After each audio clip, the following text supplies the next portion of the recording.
Hello everyone, welcome back to the channel. If you are new here, a big welcome to you. Today's video is about BEGM 163 Block First, the novel and introduction. Define the novel, discuss its major characteristics. Introduction. Novel एक fictional pros narrative होती है, ठीक है, जो लोगों, events और experiences की कहानी सुनाती है. ये लिटरेचर का एक बहुत पॉपुलर फॉर्म है क्योंकि ये ह्यूमन लाइफ को बहुत डिटेल्ड और रियलिस्टिक तरीके से दिखाती है. नोवेल्स हमें एंटरटेन तो करती ही हैं, साथ ही सोसाइटी, कल्चर और ह्यूमन नेचर को समझने में भी मदद करती है. Meaning of a novel. Novel word जो है ये इटालियन वर्ड नोवेला से आया है, जिसका मतलब होता है समथिंग न्यू. एक नोवेल शॉर्ट स्टोरी से अलग होती है क्योंकि ये लंबी होती है और इसमें कैरेक्टर्स, इवेंट्स और सेटिंग्स के बारे में ज़्यादा डिटेल में दी जाती है, ठीक है. Major characteristics of a novel. Fictional nature मतलब काल्पनिक स्वभाव. नोवेल मुख्य रूप से इमेजिनेशन पर बेस्ड होती है. इसके कैरेक्टर्स और इवेंट्स शायद रियल ना हो, लेकिन वो असर रियल लाइफ तक दिखाती हैं. राइटर्स फिक्शन का इस्तेमाल अपनी आइडियाज़ और इमोशंस को एक्सप्रेस करने के लिए करते हैं. लेंथ. नोवेल फिक्शन की बाकी फॉर्म्स जैसे शॉर्ट स्टोरीज से काफ़ी लंबी होती है. ये लंबाई की वजह से राइटर के पास कहानी को ढंग से डेवलप करने और कैरेक्टर्स को डिटेल में समझाने का मौका मिलता है, ठीक है. प्लॉट. प्लॉट किसी भी कहानी के इवेंट्स या सीक्वेंस होता है. हर नोवेल में एक प्लॉट होता है जो अलग अलग इंसिडेंट्स को आपस में जोड़ता है और कहानी को आगे बढ़ाता है. ये अच्छा प्लॉट रीडर्स का इंटरेस्ट एंड तक बनाए रखता है. कैरेक्टर्स. कैरेक्टर्स कहानी के लोग होते हैं जो इसमें हिस्सा लेते हैं. ये कहानी के प्लॉट को आगे बढ़ाने में और डेवलप करने में सबसे महत्वपूर्ण भूमिका निभाते हैं. Major characters. ये कहानी के मुख्य पात्र होते हैं जिनके आसपास पूरी कहानी घूमती है. फिर आते हैं माइनर कैरेक्टर्स. ये साइड कैरेक्टर्स होते हैं जो मुख्य जो लीड कर रहे हैं उनकी मदद करते हैं या कहानी को छोटी छोटी सब प्लॉट्स में आगे बढ़ाते हैं, ठीक है. सेटिंग्स. सेटिंग का मतलब है वो टाइम और प्लेस जहाँ पूरी कहानी घटित होती है. टाइम एंड प्लेस इसमें साल, मौसम, हिस्टोरिकल एरा या फिर कोई गांव, शहर और घर शामिल हो सकता है. Imagination and environment. ये रीडर्स को कहानी के माहौल और इन्वायरमेंट की कल्पना करने में मदद करती हैं. Social background. इससे रीडर्स को उस समय के समाज और लोगों के रहने सहने का ढंग समझ जाने में आसानी होती है. नेक्स्ट है थीम. थीम नोवेल का सेंट्रल आइडिया या मैसेज होता है जिसके बारे में राइटर बात करना चाहता है. Core message. ये पूरी कहानी का निचोड़ या नैतिक संकेत होता है. Example of theme. एक नोवेल में कई तरह की थीम्स हो सकती हैं जैसे freedom, friendship, social justice, family relationships, human struggles, love, कुछ भी, ठीक है. फिर रियलिज्म. ज़्यादातर नोवेल्स ज़िंदगी को बहुत रियलिस्टिकली दिखाने की कोशिश करते हैं. Believable manner. ये इंसानी फीलिंग्स, प्रॉब्लम्स, सपने और एक्सपीरियंसेस को इस तरह पेश करती हैं कि रीडर्स को वो सब सच लगने लगता है, ठीक है, और बिलीवेबल भी लगने लगता है. Point of view. Point of view का मतलब है वो तरीका जिससे कहानी सुनाई जा रही है, मतलब नरेटिव स्टाइल. First person. इसमें नरेटर खुद कहानी का हिस्सा होता है और आई मतलब मैं का इस्तेमाल करता है. Third person. इसमें नरेटर कहानी से अलग होता है और इवेंट्स को बाहर से डिस्क्राइब करता है, जैसे ही, शी या दे का यूज़ करता है. Character development. कहानी के दौरान कैरेक्टर्स आमतौर पर ग्रो और चेंज होते रहते हैं. Lesson about life. उनके अच्छे बुरे एक्सपीरियंसेस उन्हें बदलते हैं जिससे वो लाइफ के इम्पोर्टेंट लेसन सीखते हैं. Importance of the novel. Understanding life. Novel readers को अलग अलग कल्चर, सोसाइटी और ह्यूमन इमोशंस को समझाने में मदद करती है. स्किल डेवलपमेंट, ये इंसान की इमेजिनेशन, क्रिटिकल थिंकिंग को बेटर करते हैं।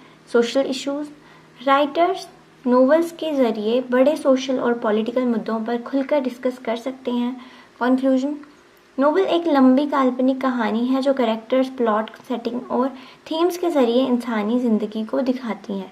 ठीक है, अपने रियलिज्म, डिटेल स्टोरी टेलिंग और गहरी एक्सप्लोरेशन की वजह से ये लिटरेचर का सबसे इम्पॉर्टेंट फॉर्म मानी जाती है। ठीक है, नेक्स्ट क्वेश्चन क्या है? Explain the different elements of a novel.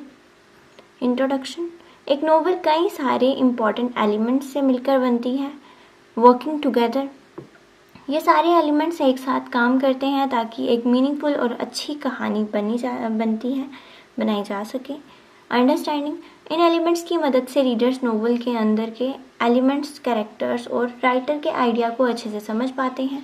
Plot किसी भी कहानी के इवेंट्स का सीक्वेंस होता है। ये नोवेल का एक ढांचा मतलब स्ट्रक्चर तैयार करता है। एक स्टैंडर्ड या अच्छे प्लॉट के अंदर आमतौर पर ये मेन स्टेजेस शामिल होती हैं। कौन कौन सी? इंट्रोडक्शन, यहाँ कहानी की शुरुआत होती है। इसमें मेन कैरेक्टर्स और सेटिंग्स को इंट्रोड्यूस किया जाता है ताकि रीडर्स को कॉन्टेक्स्ट समझ आए। राइजिंग एक्शन, यहाँ से कहानी में कॉन्फ्लिक्ट्स और कॉम्प्लिकेशन शुरू होते हैं। कहानी में सस्पेंस और इंटरेस्ट धीरे धीरे बढ़ने लगता है। क्लाइमैक्स, ये कहानी का सबसे टर्निंग पॉइंट या सबसे एक्साइटिंग हिस्सा होता है। यहाँ पर मेन कॉन्फ्लिक्ट अपने सबसे ऊंचे मुकाम पर पहुँच जाता है। फॉलिंग एक्शन, क्लाइमैक्स के बाद जो रिजल्ट्स निकलते हैं उन्हें यहाँ दिखाया जाता है। कहानी धीरे धीरे ख़त्म होने की तरफ बढ़ती है और टेंशन कम होने लगती है। ठीक है, फिर कंक्लूजन, ये प्लॉट का सबसे आखिरी स्टेज होता है जहाँ कहानी पूरी तरह रिजॉल्व या ख़त्म होती है।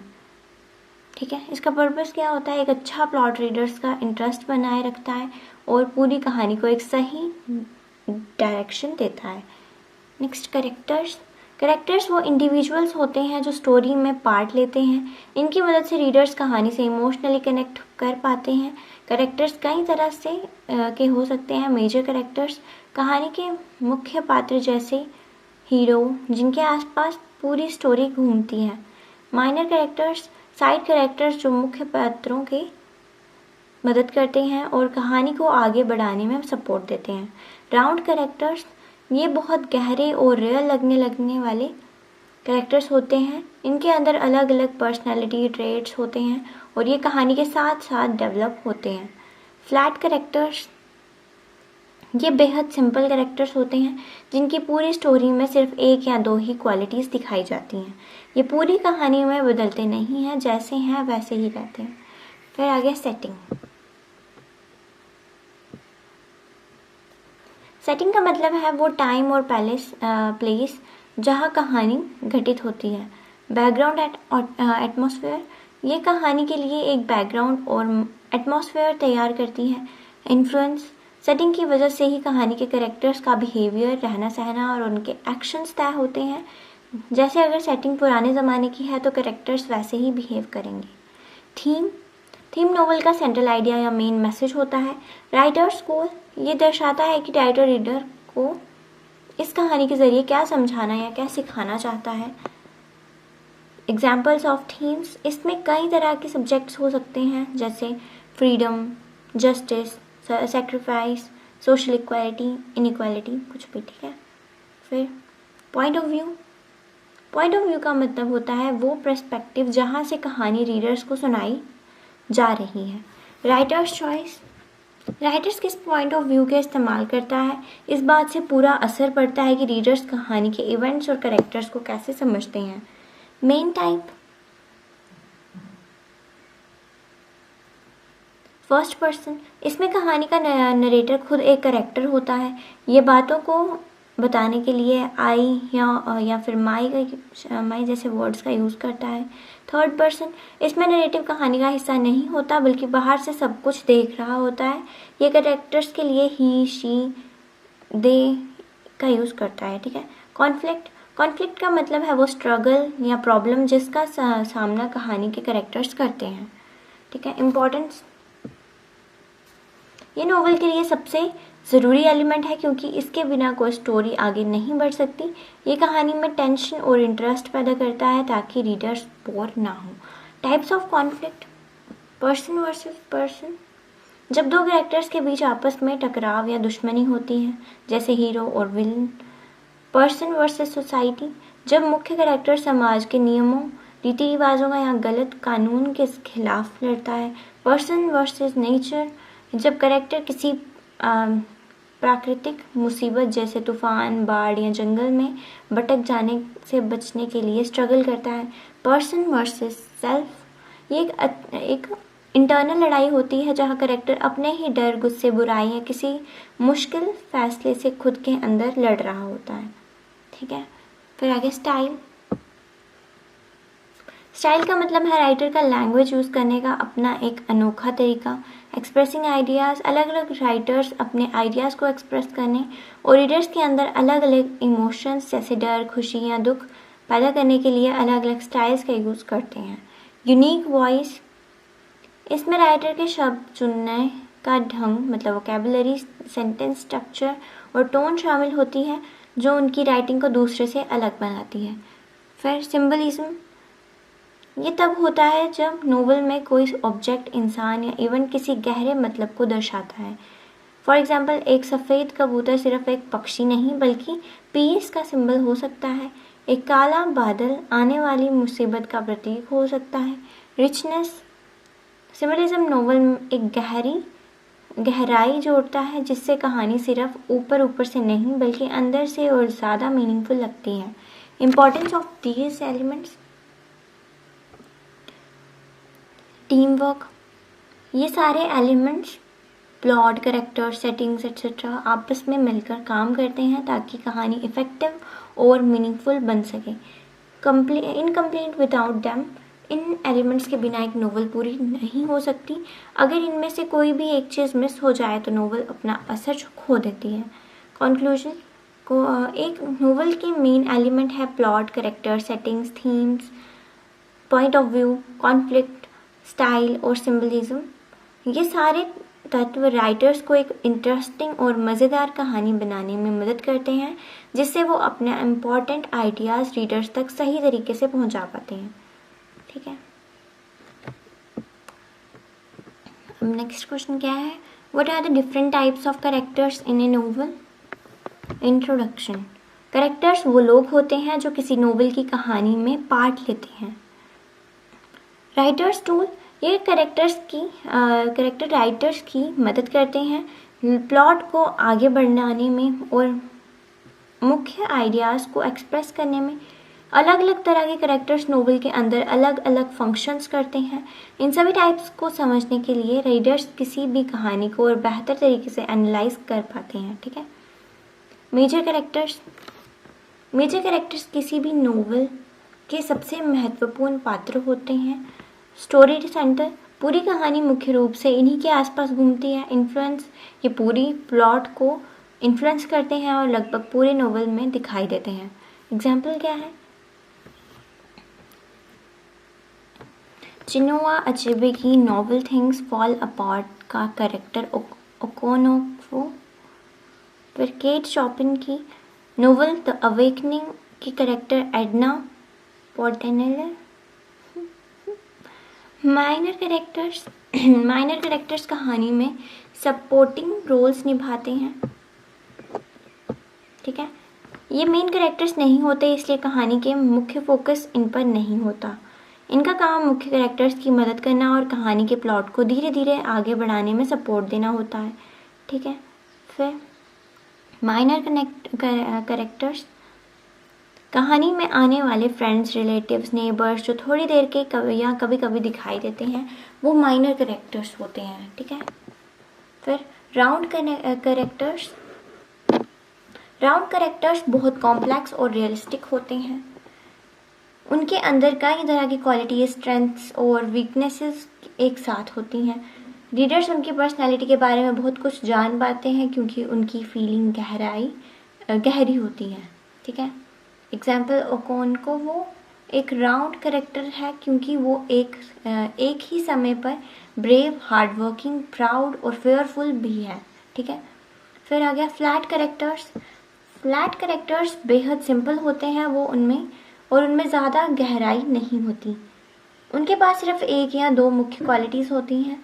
वो पूरी कहानी में बिल्कुल एक जैसे रहते हैं। ये कैरेक्टर्स मुख्य रूप से मेन स्टोरी को सपोर्ट करने के लिए होते हैं, कहानी को चलाने के लिए नहीं। ठीक है। डायनेमिक कैरेक्टर्स वो होते हैं जो कहानी के आगे बढ़ने के एक साथ चेंजेस और ग्रो होते हैं। इंटरनल एवोल्यूशन, इनके एक्सपीरियंसेस उनके थॉट्स, बिहेवियर और एटीट्यूड्स को पूरी तरह बदल देते हैं। ठीक है। इसकी एग्जाम्पल क्या है? एडना पॉन्टेलियर एक डायनेमिक कैरेक्टर है क्योंकि कहानी के दौरान वो अपनी इंडिविजुअलिटी और आज़ादी को फ्रीडम को लेकर अंदर से पूरी तरह बदल जाती है। ठीक है। स्टैटिक कैरेक्टर्स वो होते हैं जो पूरी कहानी में बिल्कुल नहीं बदलते, स्टे द सेम। कहानी में चाहे कुछ भी हो जाए, इनके विचार और पर्सनैलिटी शुरू से लेकर एंड तक बिल्कुल सेम रहते हैं। ठीक है। फिर नेक्स्ट क्या है? No personality change. Static character शुरू से अंत तक बिल्कुल सेम रहते हैं। लिमिटेड रोल, इनका बहुत कम रोल होता है, लिमिटेड होता है। प्रोटैगनिस्ट, ये कहानी के सेंट्रल कैरेक्टर या मुख्य हीरो हीरोइन होते हैं। नोवेल का पूरा प्लॉट मुख्य रूप से इन्हीं कैरेक्टर्स की जर्नी और उनके स्ट्रगल्स पर फोकस करता है। रीडर्स अक्सर प्रोटैगनिस्ट के साथ एक गहरा कनेक्शन फील करते हैं और उनके दुख दर्द से सिंपैथाइज रखते हैं। ठीक है। एंटागनिस्टिक, ये वो व्यक्ति हैं जो ताकत होती है और जो प्रोटैगनिस्ट के विरोध करती है। ठीक है। ये ऑपोजिशन ही कहानी में असली कॉन्फ्लिक्ट, मुश्किलें और टकराव पैदा करता है, जिससे स्टोरी एक्साइटिंग बनती है। एंटागनिस्ट ज़रूरी नहीं कि कोई इंसान ही हो, ये नीचे दी गई चीज़ें भी हो सकती हैं, जैसे अनदर पर्सन, सोसाइटी मतलब समाज के नियम या बंधन, नेचर कोई प्राकृतिक आपदा या मुसीबत, उसके खुद के फेयर्स मतलब प्रोटैगनिस्ट ओन्स फेयर। ठीक है। फिर importance of different types of characters. Interesting story, ये कहानी को मज़ेदार और दिलचस्प बनाते हैं। कॉन्फ्लिक्ट एंड सस्पेंस, ये कहानी में समस्या और सस्पेंस पैदा करते हैं। एक्सप्रेस थीम्स, ये कहानी के मुख्य मैसेज और थीम्स को एक्सप्रेस करने में राइटर की मदद करते हैं। रिप्रेजेंट सोसाइटी, ये समाज और ह्यूमन नेचर के अलग अलग एस्पेक्ट को दर्शाते हैं। ठीक है। कंक्लूजन, कैरेक्टर्स हर नोवेल के सबसे ज़रूरी हिस्सा होते हैं। Major, minor, round, flat, dynamic, static, protagonist और एंटागनिस्ट, ये सारे कैरेक्टर्स मिलकर कहानी को आगे बढ़ाते हैं। एक साथ मिलकर ये सभी नोवेल को रियलिस्टिक, मीनिंगफुल और एंगेजिंग मतलब बांध कर रखने वाली बन जाती है। ठीक है। नेक्स्ट क्या है? Discuss the importance of setting in a novel. Setting किसी भी नोवेल का सबसे इम्पॉर्टेंट एलिमेंट होती है।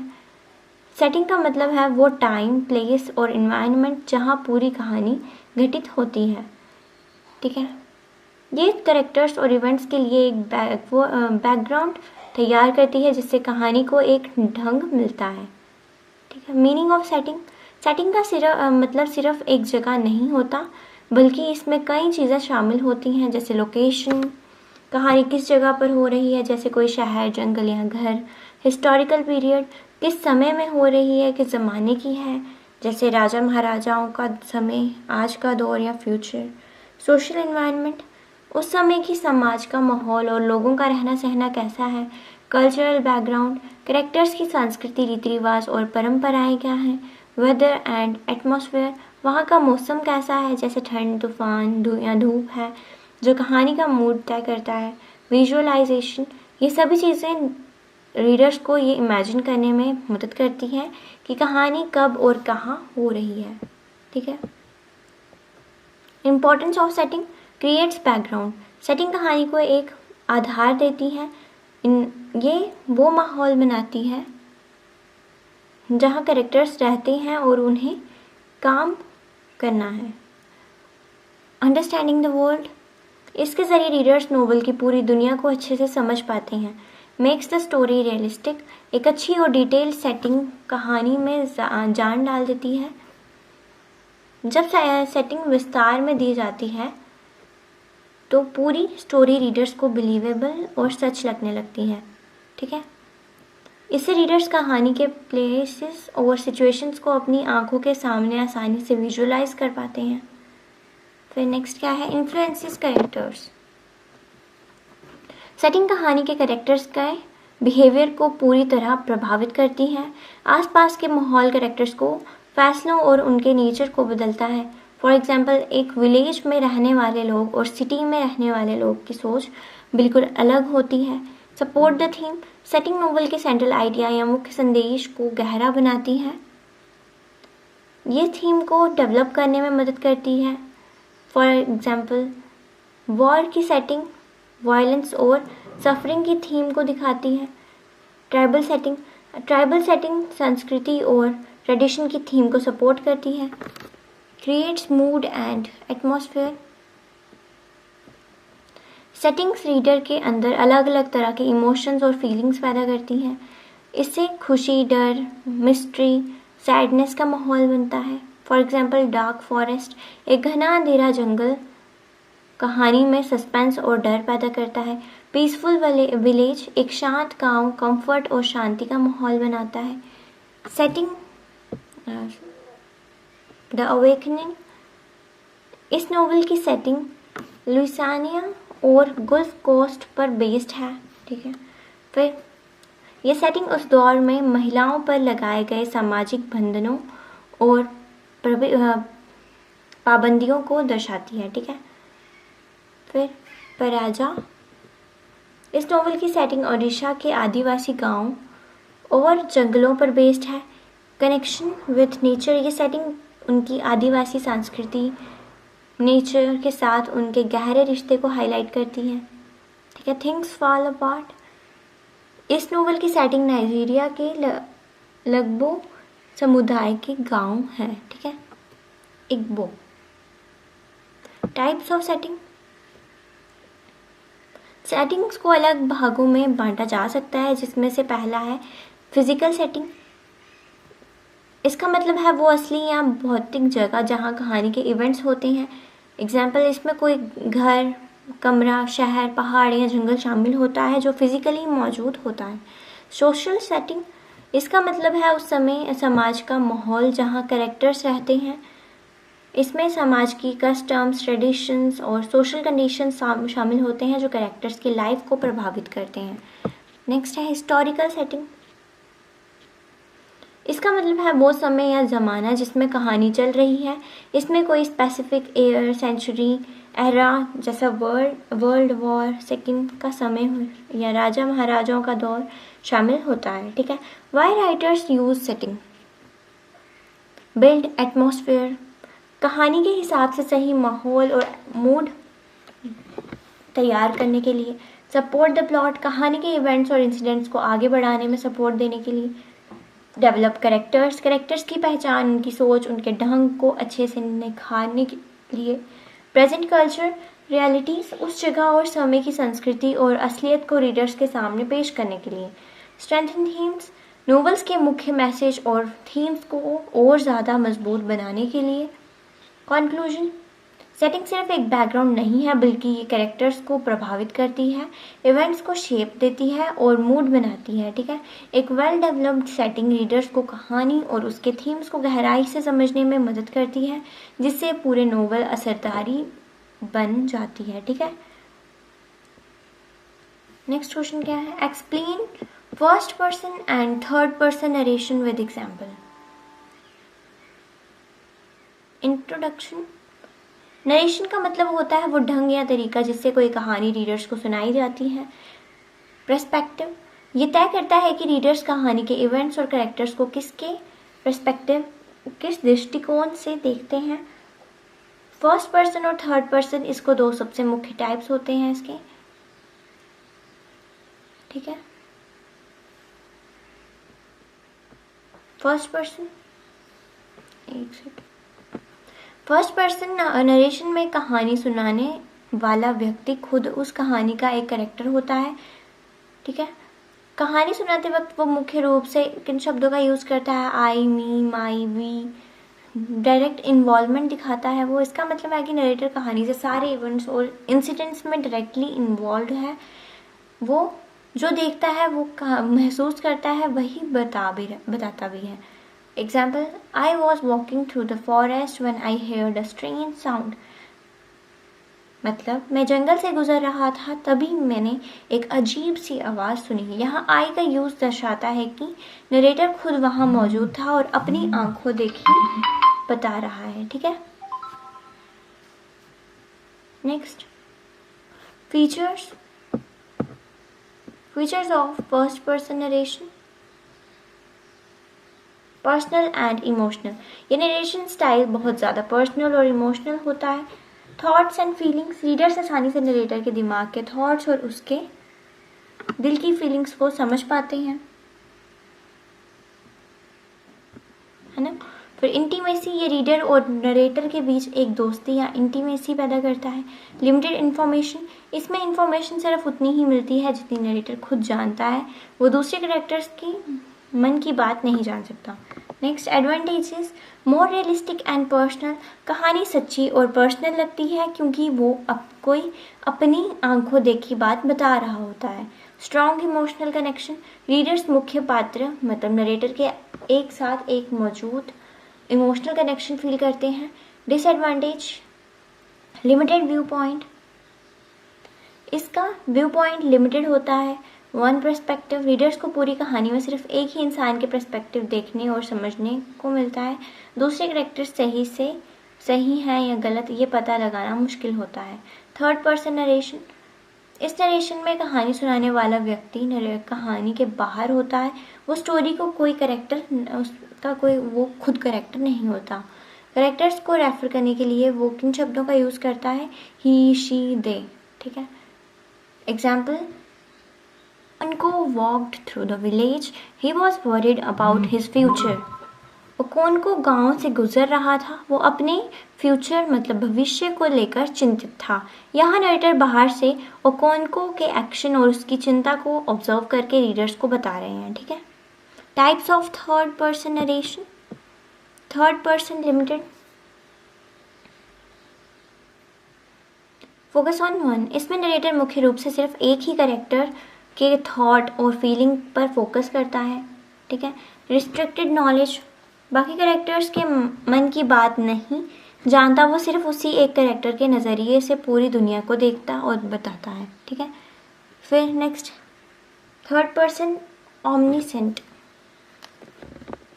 Knows everything. इसका मतलब है इसे सब कुछ पता होता है। All characters. इस स्टाइल में नरेटर कहानी के सभी कैरेक्टर्स और सारे इवेंट्स को के बारे में सब कुछ जानता है। God like view. वो किसी भी कैरेक्टर के दिमाग में चल रही बातों और उनकी फीलिंग्स को रीडर्स के सामने आसानी से रख सकता है।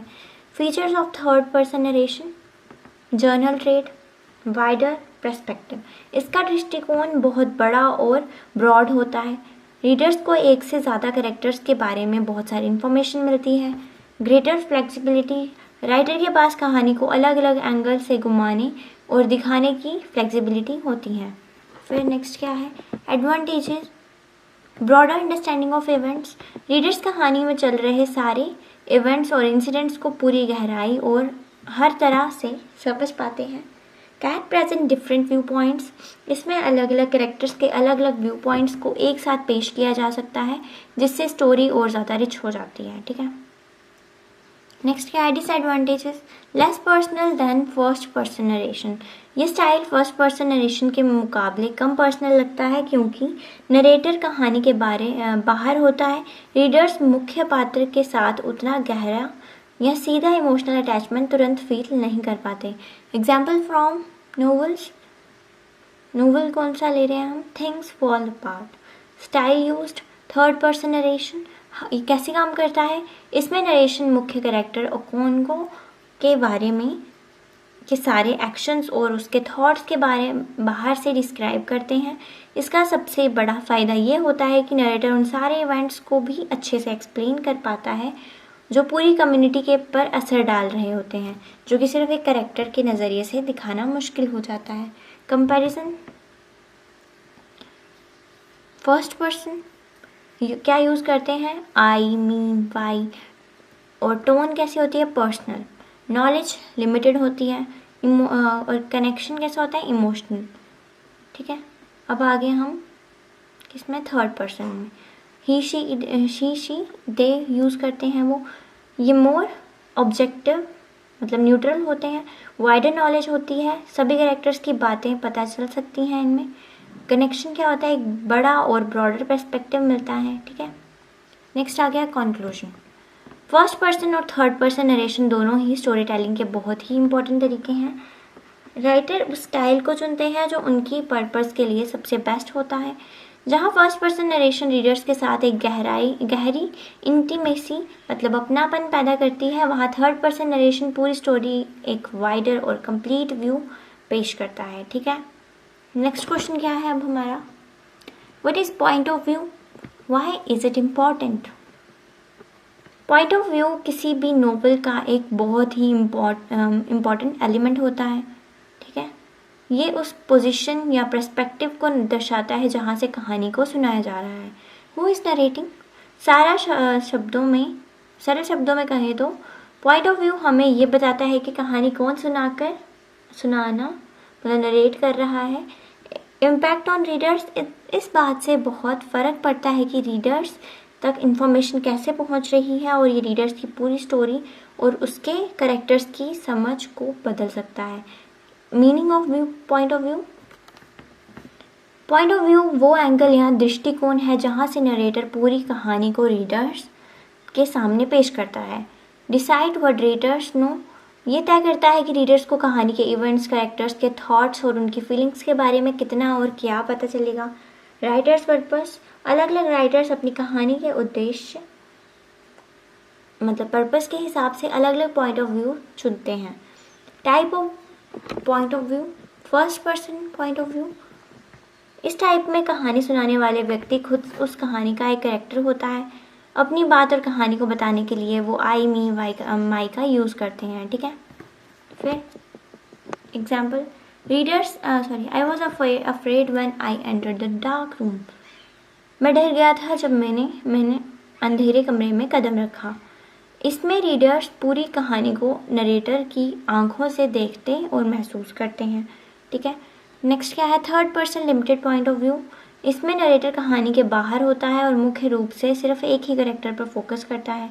Okonkwo felt worried about his future, जैसा हमने ऊपर भी पढ़ा। ठीक है, नरेटर को सिर्फ उसी एक कैरेक्टर के अंदरूनी थॉट्स और फीलिंग्स का पता चलता है। ठीक है, third person omniscient point of view. इसमें नरेटर सब कुछ जानता है, सभी कैरेक्टर्स के बारे में भी और सारे इवेंट्स के बारे में भी। ओकोंको was worried while his family remained unaware of his fears। ठीक है, वो चिंतित था जबकि उसका परिवार उसके इस डर से पूरी तरह अनजान था। कंप्लीट इन्फॉर्मेशन, ये पॉइंट ऑफ व्यू रीडर्स को पूरी कहानी की कंप्लीट और हर तरफ की इन्फॉर्मेशन एक साथ देता है। Importance of point of view, shapes the readers understanding. Point of view तय करता है कि रीडर्स तक कौन सी इन्फॉर्मेशन कब पहुंचेगी। ठीक है, फिर क्रिएट्स इमोशनल कनेक्शन।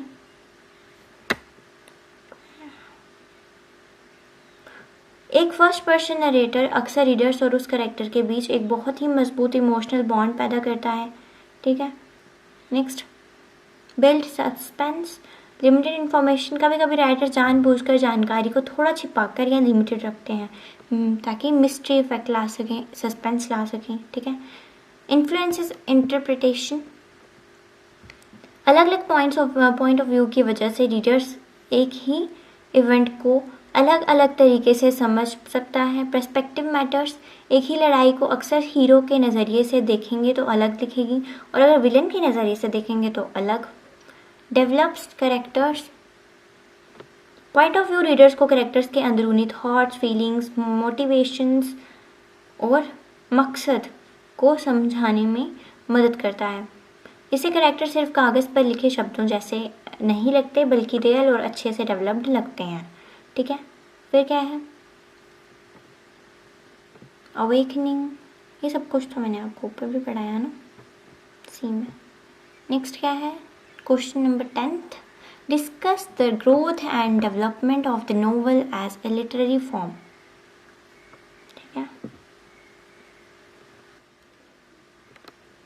आज के समय में नॉवेल्स कहानी पढ़ने का सबसे पसंदीदा और मशहूर तरीका है। लोग इसे बाकी लिटरेरी फॉर्म्स जैसे पोइट्री या ड्रामा के मुकाबले ज़्यादा पढ़ना पसंद करते हैं। नॉवेल्स जैसे आज का दिखता है वैसा हमेशा से नहीं था। इसको इस रूप में आने में हंड्रेड्स ऑफ ईयर लगी हैं। अलग अलग टाइम पीरियड के राइटर्स ने इसमें नए नए बदलाव किए हैं। नॉवेल्स एक ऐसे ज़रिया बन चुका है जहाँ राइटर्स इंसानी ज़िंदगी को गहराई से दिखाते हैं। जैसे जैसे दुनिया बदली वैसे वैसे नॉवेल्स की कहानियाँ भी बदली हैं।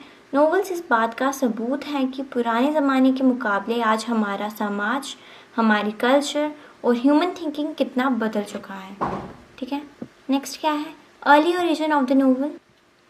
नॉवल किसी शुरुआती अचानक से नहीं हुई। इसकी रूट्स सदियों पुरानी कहानियों, देवी देवताओं की कथाओं, मतलब जैसे मिथ्स, पुराने वीरों की सच झूठ से और पुराने ज़माने की कथाओं में मिलती हैं। ठीक है, ये पुरानी कहानियाँ दो ज़रूरी काम करती हैं। ये उस ज़माने के लोगों को मनोरंजन करती थी। कल्चर वैल्यूज़ एक ही पीढ़ी से दूसरी पीढ़ी तक समाज के संस्कार, नियम और सीख को आगे बढ़ाती थी। ठीक है, rise of the modern novel. Modern novel का विकास यूरोप में 17th और 18th सेंचुरी के दौरान शुरू हुआ था। फैक्टर्स नोवेल के इस ग्रोथ के पीछे कई सारे बड़े कारण और बदलाव जिम्मेदार थे। Growth of education. इस दौर में ज़्यादातर लोगों ने पढ़ना और लिखना शुरू कर दिया था, जिससे लिटरेसी रेट बढ़ी।